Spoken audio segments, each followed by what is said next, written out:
Hello, beloved friends, and welcome to Christian Connections live here from Loma Linda, California. This program only comes on Loma Linda Broadcasting Network or the LLBN TV. Well, it is good to be with you, and thank you for choosing us at this hour, as we will introduce very special couple who have been extremely passionate and hard at work to share the gospel of Jesus Christ throughout the Arab world. But before we go any further, I'd like to introduce my co-host for the day, Darrell Mandel, who is filling in for Marlon Paley. That's some big shoes to fill, big mustache to fill. Well, we should have gave you a few weeks' notice to grow one, but we missed the opportunity.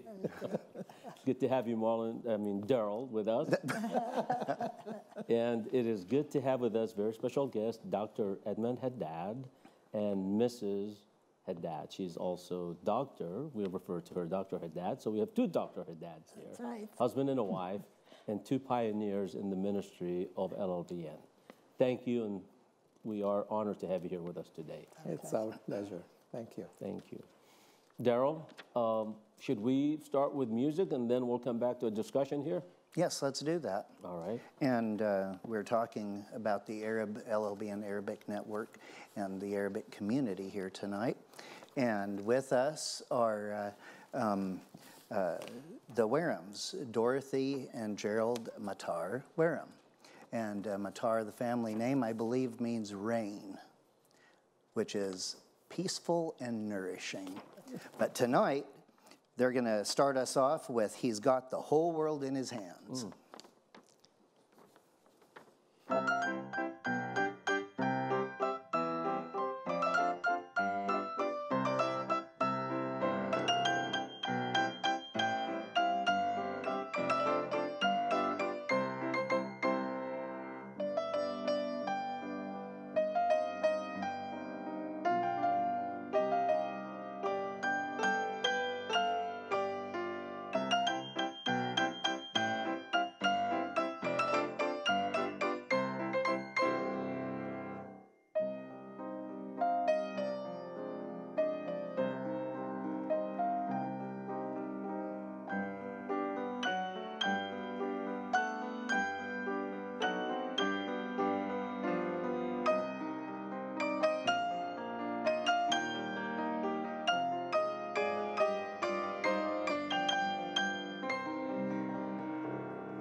Amen. Well, thank you so much, Dorothy and Gerald, Matar, Wareham, and for the music and for the message in that music. He's got the whole world in his hands, and tonight we're here to talk about a specific part of that world. That's right, but I got to make a statement. I couldn't count if those were 20 fingers or 40 fingers playing the keyboard. Because I think there was other 20 invisible fingers that we can keep up with here. It seemed like a lot more. Amazing, amazing music. Thank you. Well, folks, for most of you who are tuning in to watch today's program, it's important for you to learn about this part of the LLBN ministry. It's the Arabic outreach. And Dr. Haddad is a champion and is the director, chairman of the Arabic network that reports to the LLBN Corporation. You have been committed to this ministry for the last 7 years, is it? Has it been 7 years or more? Well, we started actually in 2007, the first time when you actually sent me an email saying that the board of LLBN actually took action after much prayer to start an Arabic program, an Arabic division of LLBN. And we really started producing and on the air in 2010.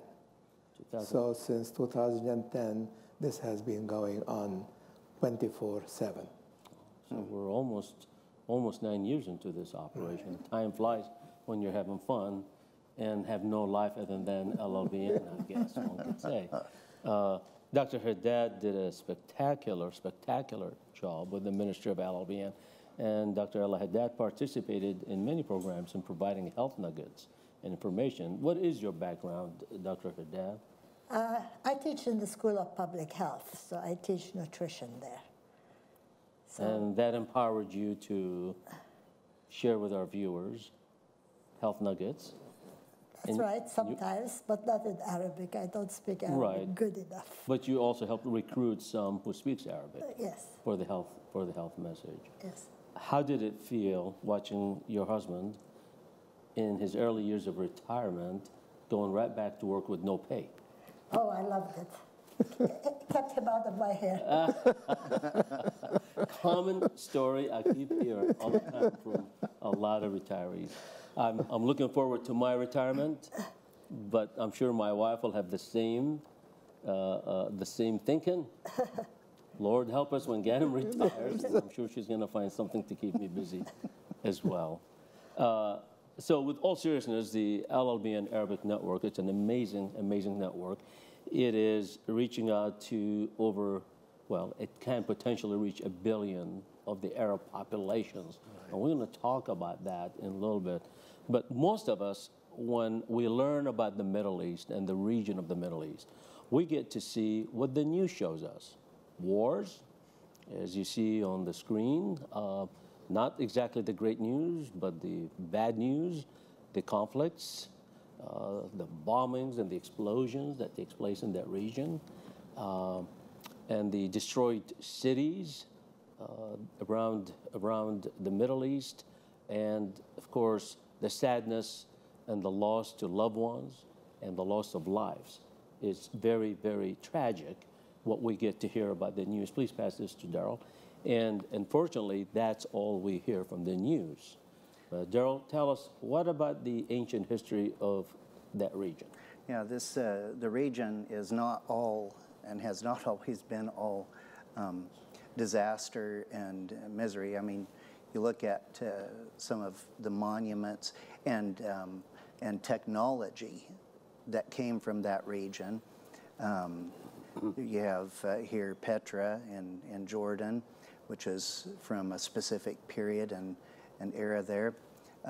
Palmyra, Syria, you see two eras represented here, the Roman era and the era of the wars with Europe during that time. There's one of the citadels. And then Baghdad. This is a Baghdad that I don't think most people know or are aware of. Was founded in 792, And it was the only round city in the world. And in fact, I'm not sure there is a round city in the world to this day. Other than that, it was built on the crossroads of trade routes from Asia, from China, from South Asia, from Egypt, from Europe. It was the center of the trade routes. And one of the side effects of that was information, knowledge that came through from Europe, from China, from South Asia, from Egypt, mathematics, science, chemistry. To this day, trigonometry, algebra, the foundations of chemistry as we know it came from Baghdad. And so we do have a lot to thank the history of the Arab world for in our society today. Now, you mentioned wars. I've gone over the history here, but what about today? Well, we just saw ancient Baghdad. Well, like most regions, it takes wars and famines and developments to bring growth, and they have gone through their growth over the centuries.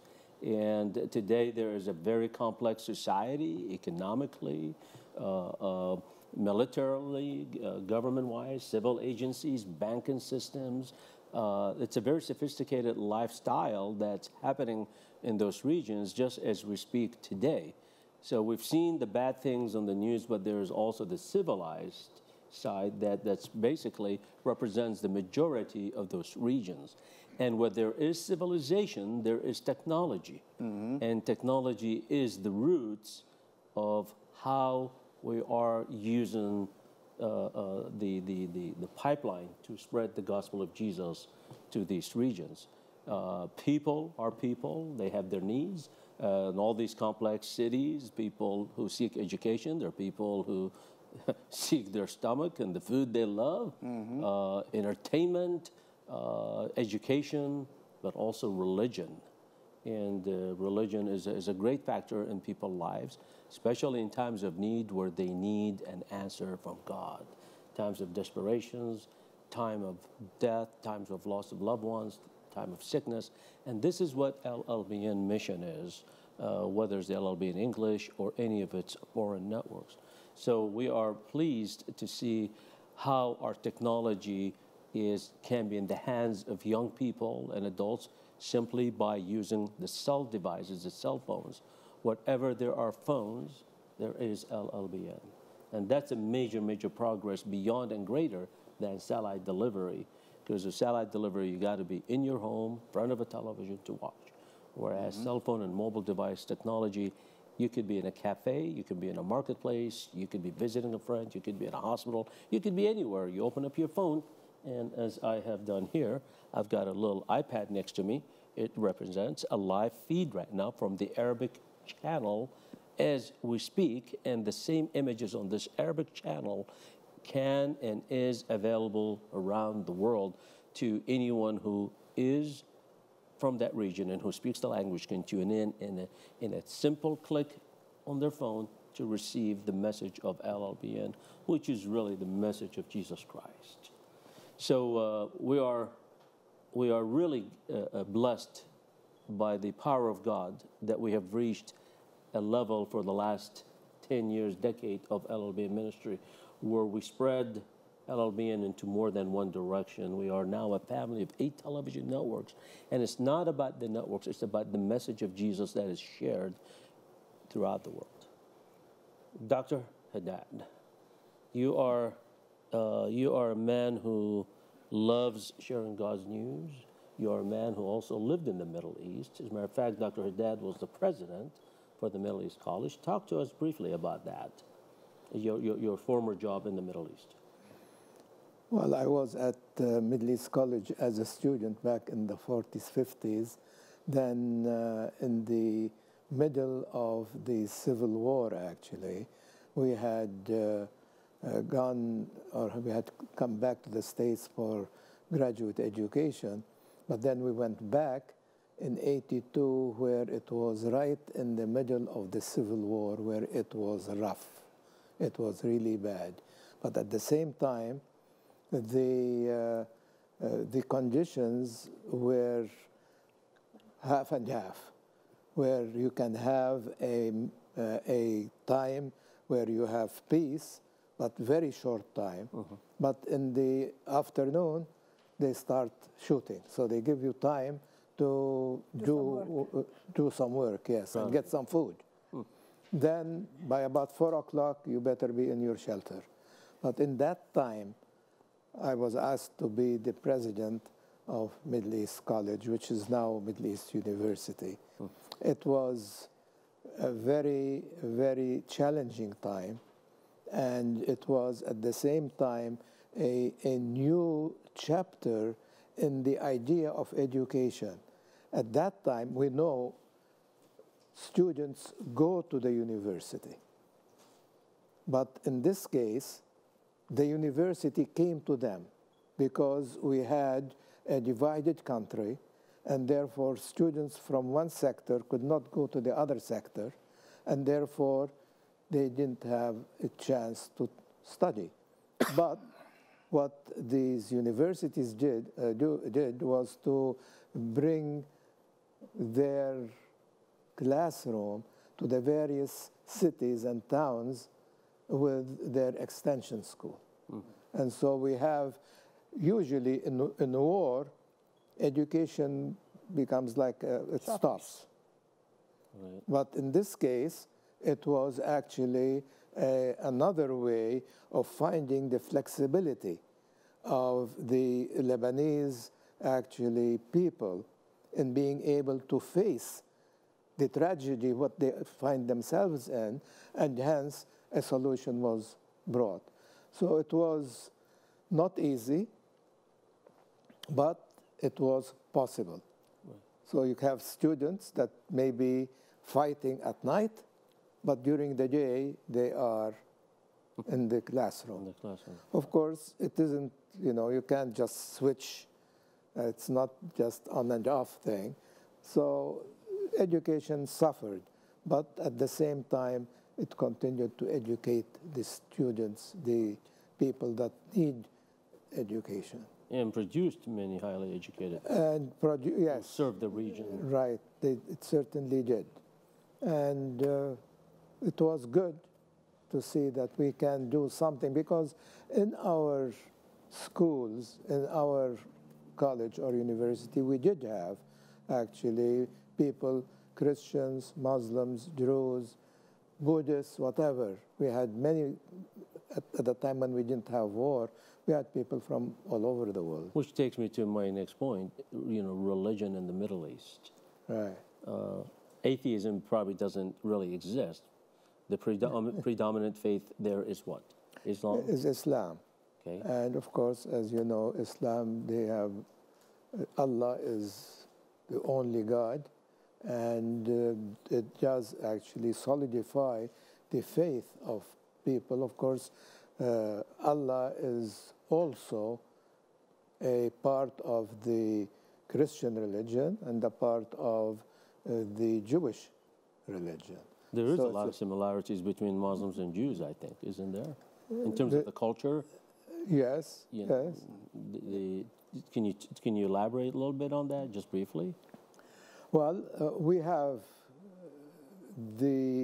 of course, as far as culture is concerned, the family is the unit. And that is, you have not only nuclear families like we have here, but we have what we say extended families, where the grandfather and the great-grandfather, if he's still alive, they're living in the same house. And if they expand, now they build actually one floor for this family and one floor for the second son and third floor for the daughter, and then so becomes a high-rise building eventually. There is what we call family solidarity. Right, right. So they are together. Right. And the food's kind of similar almost between Jewish cultures and the Arabic, the falafels and the pita bread and the, they're cousins. That's right. They're cousins, but both faith don't believe in the Holy Spirit and Jesus. Sure. They believe in God. They believe in God. They believe in Jesus to the extent that he is not a God. He's a prophet. He's a prophet. Right. He's a good guy, good person. A good guy. Yeah. Okay, that's... You want to say something about the food? Well, I think the biggest help I got about the Middle East was actually from a person who's an anthropologist. He told me the basic culture is all the same, and it's been this way ever since biblical times. Right. So the basic culture is the same, which brings us to the religion. Everybody is really set in their religion. Right. And religion is not something you believe in just mentally or heart-wise. It is also part of your culture. So you don't change your religion because that means changing your whole lifestyle and all your relationships, and everything will be out of whack if you change your religion. Right, right. So, so that gives our viewers just a little bit of flavor on that. But if we go back to the Gospel Commission, Jesus did commission the disciples to go out and preach to all nations. And obviously, at this time and age, we've been commissioned at least to reach to that region. What keeps you motivated and interested in this outreach? I mean, we know it's a gospel commission, it's a God mandate commission, but what you personally, it keeps you driven for this ministry? Well, if we really believe in Jesus and the commission, then we need to not only say, yes, I'm a Christian, but we need to really facilitate the production of programs or the continuing and the broadcasting of the true, actually, message, which is Jesus being the only Savior. Right. And out of his love that we can really spread out and make it possible through technology to go to all the world. Right. And be there. It's interesting, Darrell, that the Apostle Paul, who was very famous for, starting Christianity, he was Greek, who spoke Jewish, but he seems like he had abandoned the Jewish and the Arabs and went toward the Roman. Talk to us a little bit about that. Actually, he spread it out into a lot of directions there, and the disciples did as well. I mean, you go back to before Paul, while Jesus was still on earth, he gathered 70 people, 70 disciples, and sent them out just to the area. Said, go out and spread the news. And then, yes, Paul came along, and, yes, he did focus on the Roman areas, and of course that whole region was Roman at the time, including Israel, Syria. That whole region was Roman. It was part of the Roman pond. And which is where he was struck by light on the road to Damascus. Right, that's when Syria, he had his experience there. And then, of course, he spent a lot of time, he and his close group spent a lot of time going up and around Turkey and that region. And then, of course, other disciples went as far as to India, up to Spain. But there was it was pretty much a broad spread thing. They didn't have the technology that we have now. Well, and that's where the beauty is. Looking back at that time, the disciples played their role. And today, believers have the role to utilize technology and word of mouth to share the gospel, witnessing to others. But in our case, we have the technology that's making it possible for us to reach every household in that region as well in the U.S. Let's take a break. Let's take a music break and come back and continue our discussion. Darrell, are we ready for another? Oh, yes, we are, actually. And once again, also from our LLBN Arabic Network and Arabic community, we have Dorothy and Gerald Matar Wareham, who are giving us another piece of music called The Fountain Reverie.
Well, thank you so much, Dorothy and Gerald, Matar, Wareham.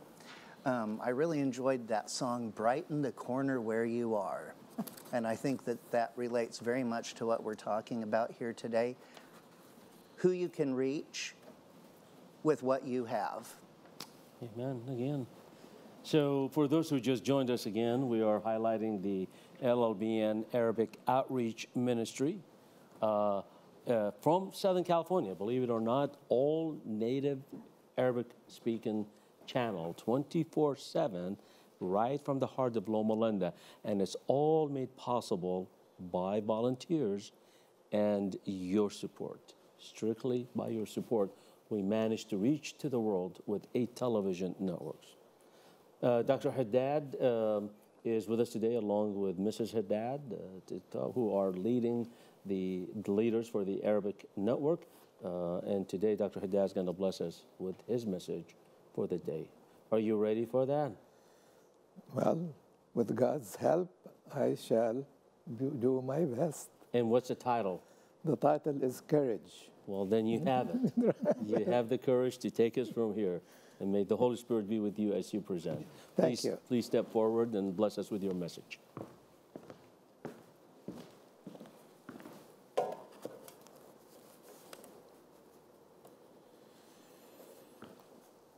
Some of the most beautiful and encouraging words in the Bible are found in the book of Deuteronomy, chapter 31, verses 6 and 7.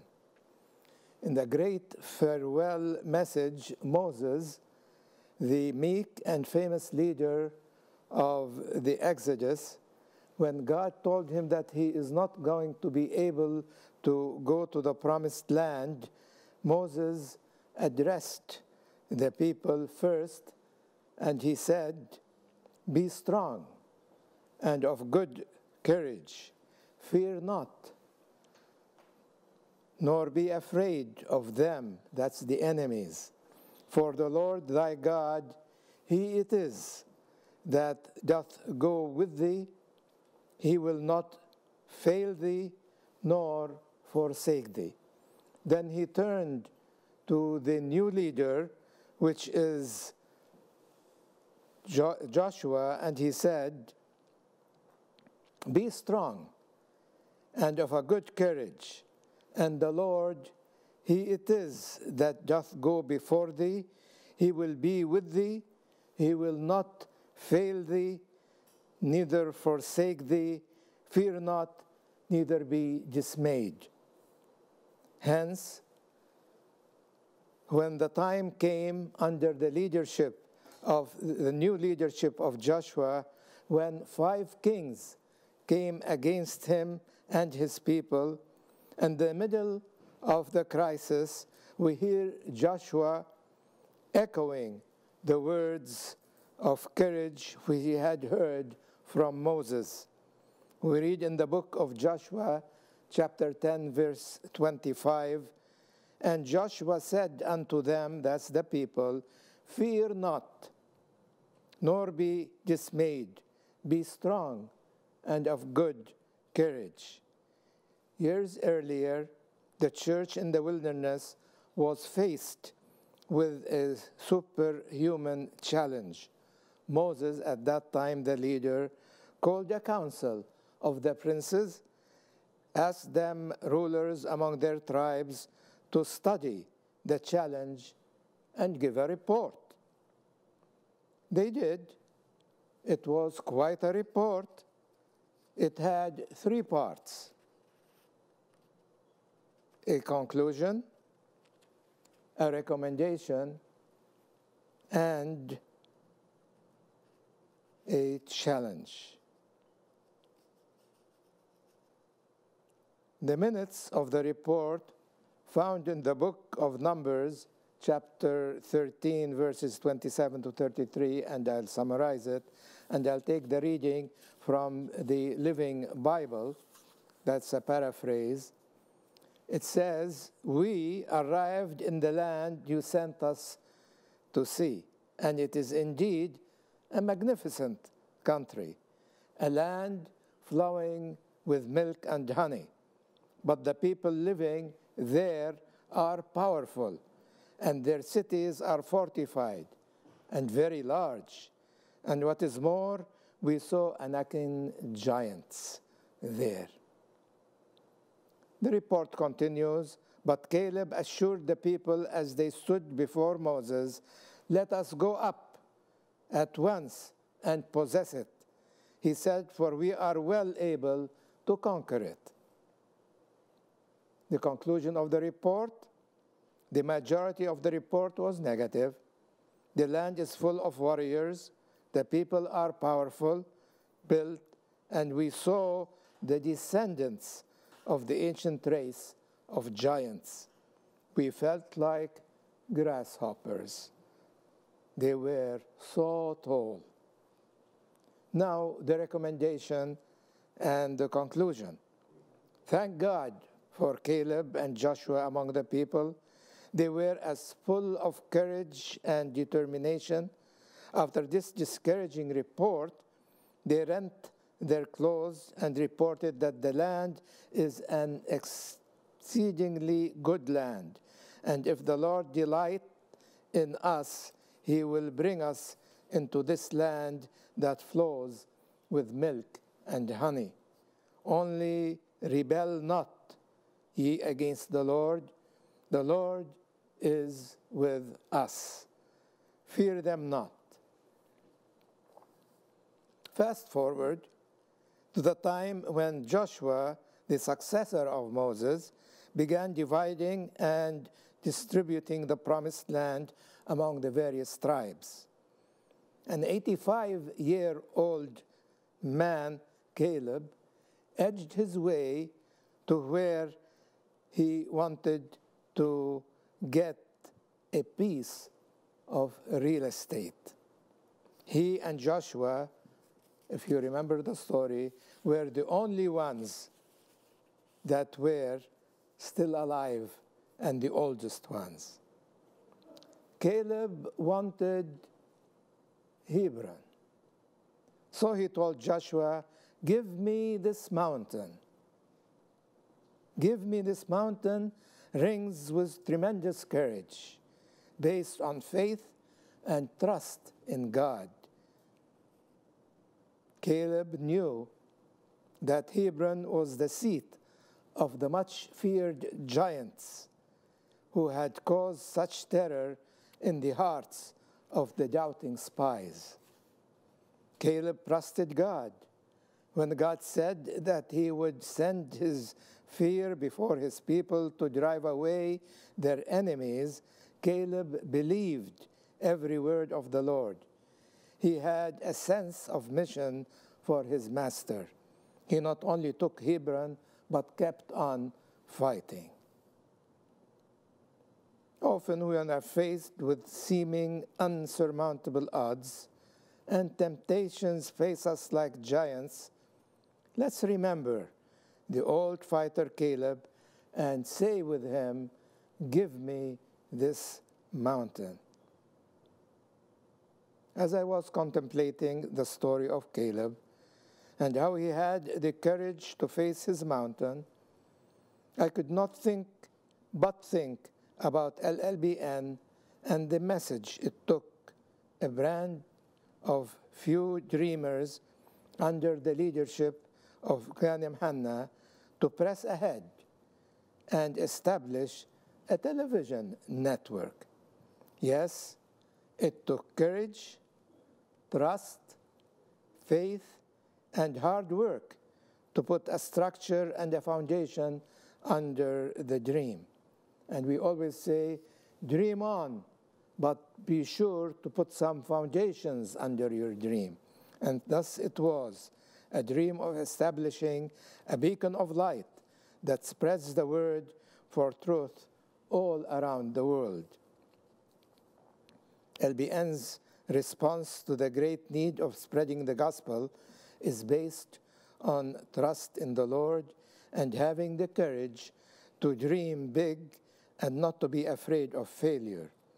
During the darkest hours of World War II, the voice of the great war leader, Sir Winston Churchill, stirred the hearts of his listeners, and his words still ring in our ears. Your courage, your cheerfulness will win the victory. Then to work, every man to his place. And another time he said, success is not final. Failure is not fatal. It is the courage to continue that counts. Attitude is a little thing that makes a big difference. A little thing, but makes a big difference. Some of the darkest days of LLBN, when its giant appeared in the form of financial support at its lowest ebb, its CEO had the courage to face this challenge by taking a second mortgage on his home. In the study of sociology and human motivation, Maslow's hierarchy of needs presents the following framework. First one is the basic needs, such as food, warmth, and shelter. Psychological needs, such as belonging and self-esteem. Self-fulfillment needs, achieving the full potential. Thus, the act of taking a second mortgage on the home puts a whole family in jeopardy because shelter is one of the basic needs for humans. The courage to take this risk was based on long seasons of prayer and fully trusting God's assurance and his partnership. Often when we are faced with seemingly insurmountable odds, and when temptations face us like giants, let's remember the old fighter Caleb, and with courage say with him, "Give me that mountain." Courage and determination is needed to face our mountains. Hard work has no substitute. One recipe for success is 95% perspiration and 5% inspiration. When we are under pressure, it is no time to whine and complain. Let's face the difficulty head on. This is an upward struggle to reach the summit. The sweet taste of conquering our mountain makes all the efforts that were extended worth the struggle and the heartache. However, this recipe of success is not complete. The inspired writer Ellen G. White, in her book Thoughts on the Mount of Blessings, page 141, says, "The Christian life is a battle and a march, but the victory to be gained is not won by human power. The field of conflict is the domain of the heart. The battle which we have to fight, the greatest battle that was ever fought by man, is the surrender of self to the will of God, the yielding of the heart to the sovereignty of love." And in the book Ministry of Healing, page 1696, says, "We can do nothing without courage and perseverance. Speak words of hope and courage to the poor and the disheartened.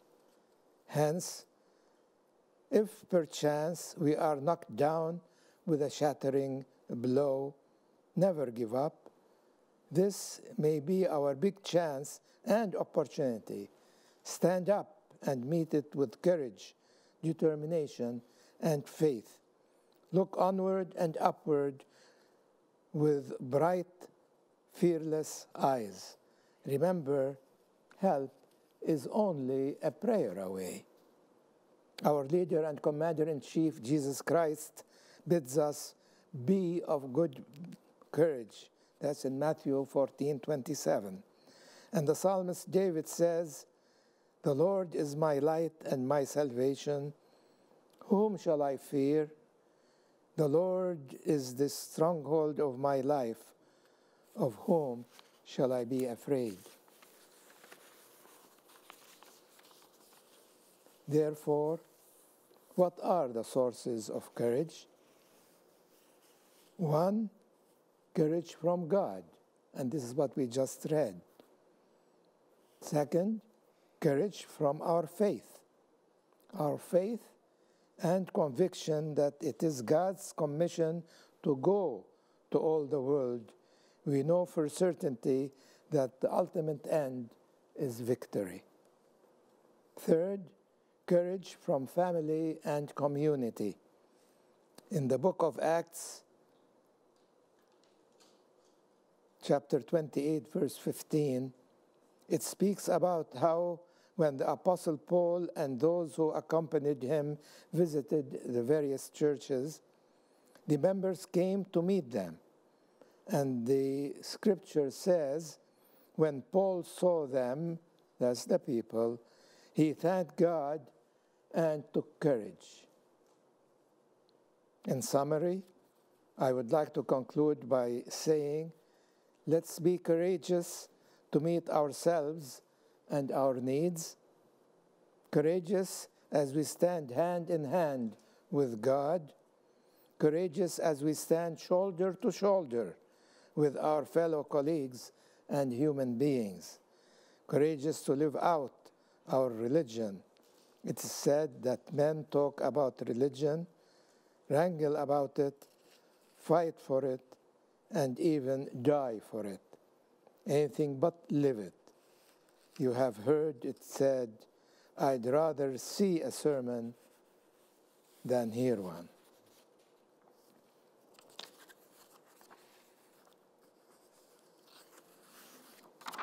In the words of the psalmist, Psalm 31, be of good courage, and ye shall strengthen your heart, all ye that hope in the Lord.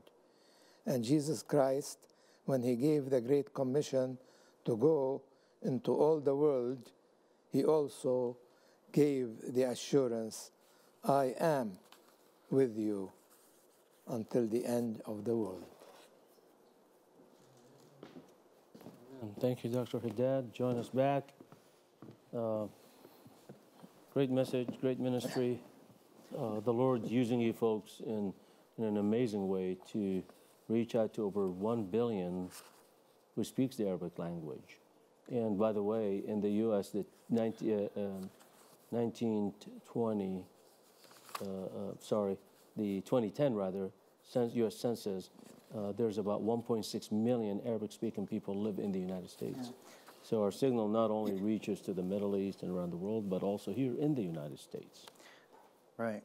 And as he mentioned earlier, the Arabic-speaking population tends to largely be Muslim, not just in the Middle East, but because the scriptures in Arabic, the Quran, are generally taught and studied in Arabic.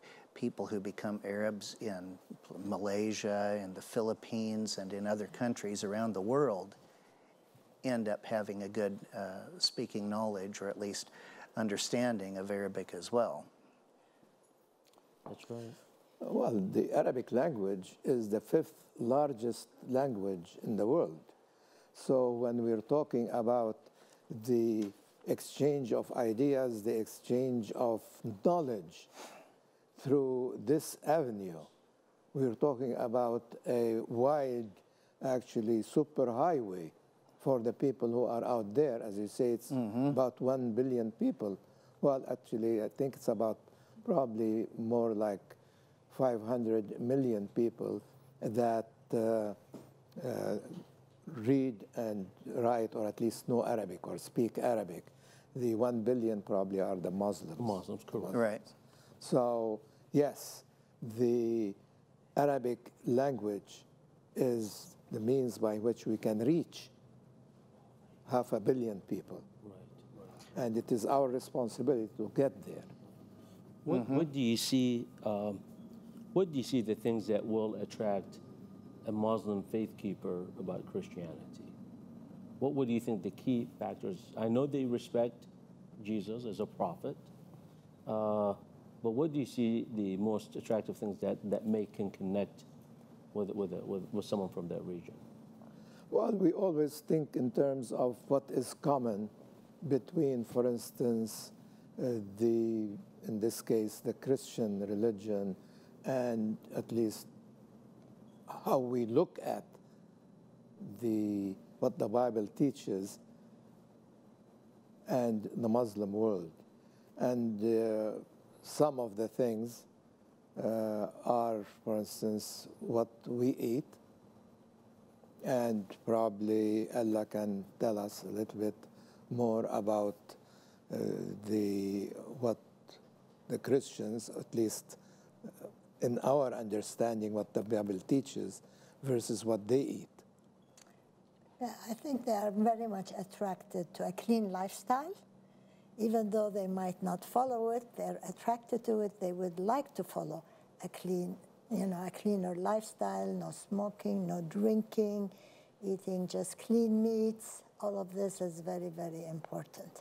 So they're closer to the Adventist Closer lifestyle. to the Adventist lifestyle, yes. They do appreciate the Adventist lifestyle.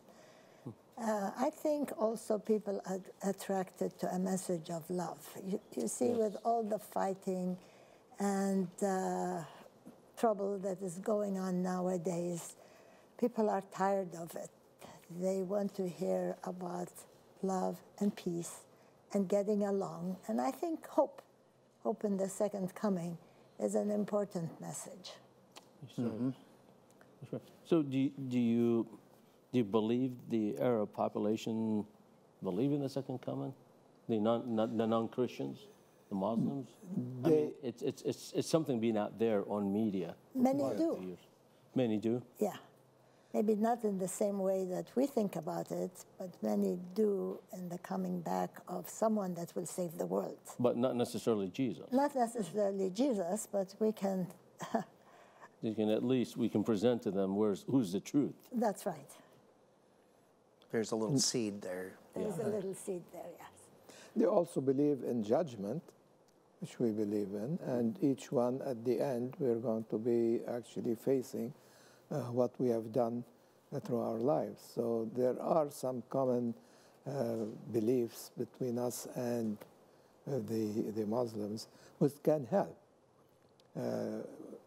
We need to understand actually the idea that is behind all this, and we're doing this not to